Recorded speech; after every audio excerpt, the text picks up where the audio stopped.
নমস্কার, আপনারা দেখছেন বঙ্গবার্তা, সবার কাছে সবার কথা। এই মুহূর্তের বড় খবর। মেয়ে জীবিত, কিন্তু সেই জীবিত মেয়ের শ্রাদ্ধ করল তার পরিবার, যার উদ্দেশ্য মেয়ের সঙ্গে চিরদিনের মতো সম্পর্ক ছেদ করা।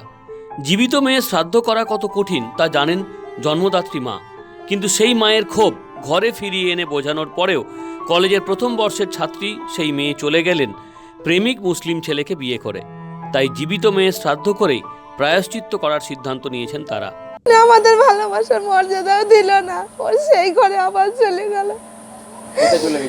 মুসলমানের ঘরে আবার চলে গেল, আমরা ফিরিয়ে আনলাম এত ভালোবাসা দিয়ে, তাও আমাদের ভালোবাসাও বুঝলো না, আবার সেই ঘরেই চলে গেল আমাদের ঠকিয়ে।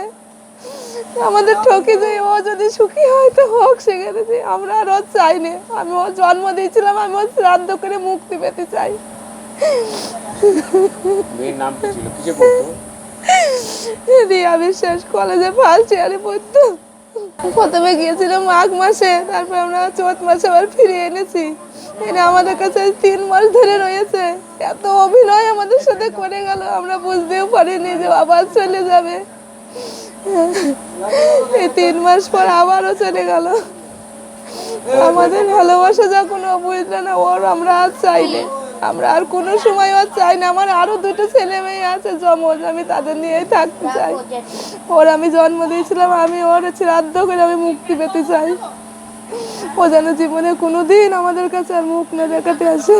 যদি আবার চলে আসে না, আমরা জীবনে কোনোদিন ওর মুখ দেখতে চাই না। ও আমাদের কাছে মৃত, আর কোনোদিন ওকে আমরা নেব না।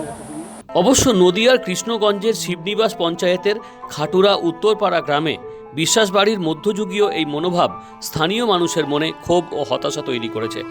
জীবিত মেয়ের শ্রাদ্ধ, একই অমানবিক সিদ্ধান্ত। কিন্তু মেয়ের বাবা যখন ইসরায়েলে এই অস্থির পরিবেশে কর্মরত, মেয়ে কারো কথা না ভেবে চলে গেল মুসলিম ছেলের সাথে। তাই মেয়ে জীবিত থাকুক, কিন্তু সম্পর্ক থাকবে না কোনো কিছুতেই।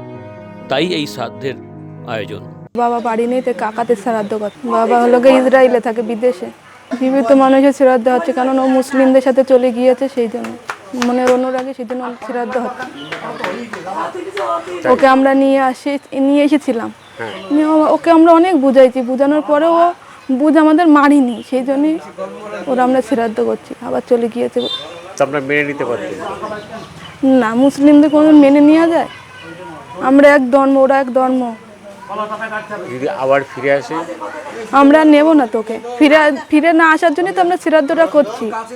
আমরা কোনোদিন ওকে মেনে নেব না। তো হিন্দু মেয়ে যাতে মুসলিমদের ঘরে যাতে না যায়, সেই জন্যে এই শ্রাদ্ধটা আমাদের করা, এই পরিণয়টা করা আমাদের, যাতে কোনো হিন্দু মেয়ে যাতে মুসলিমদের ঘরে যাতে না যায়।